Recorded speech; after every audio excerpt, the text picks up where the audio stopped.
نحمدہ ونصلی علی رسولہ الکریم اما بعد فاعوذ باللہ من الشیطان الرجیم بسم اللہ الرحمن الرحیم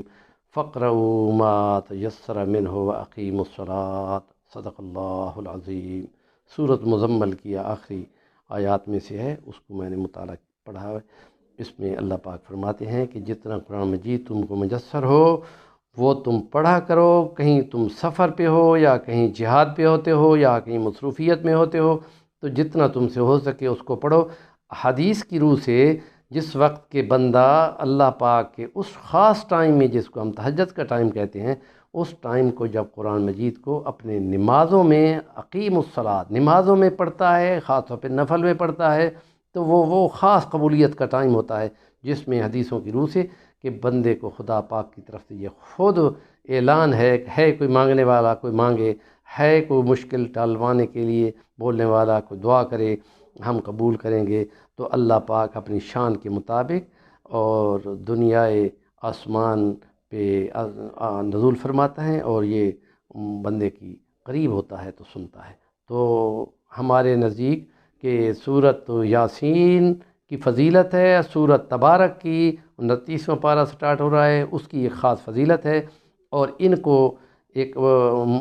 نقش بندی ایک عالم کے بقول کہ ان کو اگر پڑھا جاتا ہے دونوں صورتوں کو تو وہ بندے کی دعا کی قبولیت کا باعث بنتے ہیں۔ یہاں میری گزارش کا یہ ایک موقع بنا کہ میں مطالعے میں آیا کہ حضرت اشرف علی تھانوی رحمۃ اللہ تعالی علیہ کی کتاب اعمال قرآنی میں ایک وظیفہ گزرا، تو انہوں نے یہ فرمایا کہ 4 آیات جس میں رحمان آیا ہے اور 3 جگہ اللہ آیا ہے،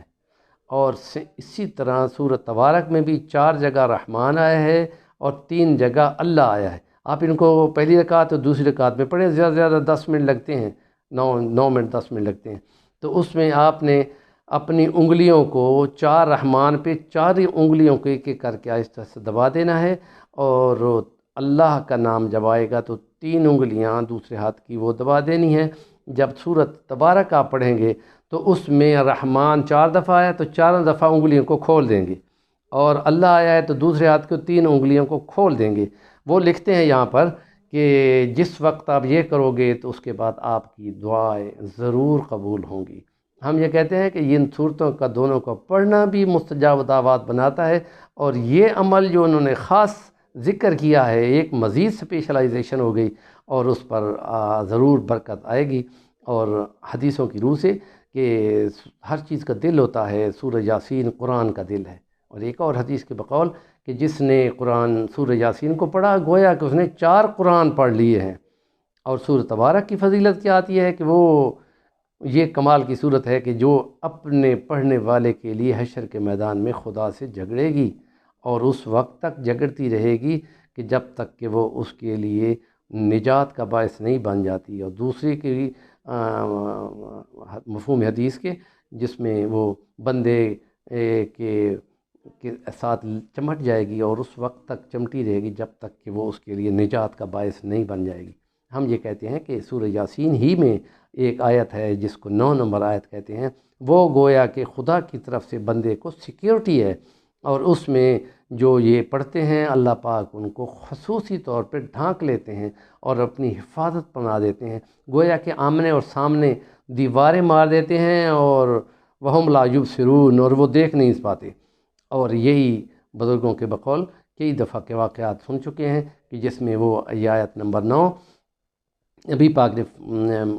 مکہ سے مدینہ ہجرت کرتے ہوئے اپنے گھر کو چھوڑتے ہوئے یہ آیت پڑھی تھی، جس وقت کے تمام قبائل کے 2 آدمیوں نے آپ کے گھر کو گھیر رکھا تھا، تو اللہ کے حکم سے آپ نے پڑھا وَجَعَلْنَا مِن بَيْنِ أَيْدِيهِمْ سَدًّا وَمِنْ خَلْفِهِمْ سَدًّا فَأَغْشَيْنَاهُمْ فَهُمْ لَا يُبْصِرُونَ، اور مٹھی اٹھا کے پھینکی اور ان سب کی آنکھوں میں پڑ گئی، اور ان کی آنکھیں ملتے رہے گویا کہ مرچیں پڑ گئیں، وہ نظر بھی نہیں آ رہے۔ یہاں پر کتنے دفعہ ہوا کہ علماء نے وہ آیت پڑھی، اور اللہ پاک نے دشمنوں کی آنکھوں سے ان کو اوجھل کر دیا۔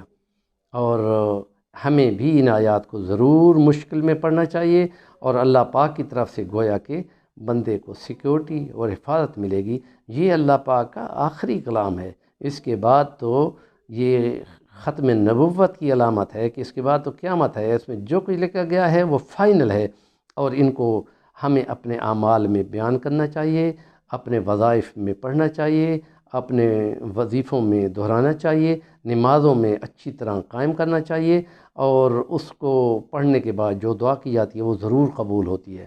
تو اس اچھی چیز کو اب آگے پہنچائیں، آگے فارورڈ کریں، اور اس چینل کو سبسکرائب کریں۔ الوانی حضرت حسین علی رحمۃ اللہ تعالیٰ علیہ کی اولاد میں سے الوانیوں کا سلسلہ، اس میں اس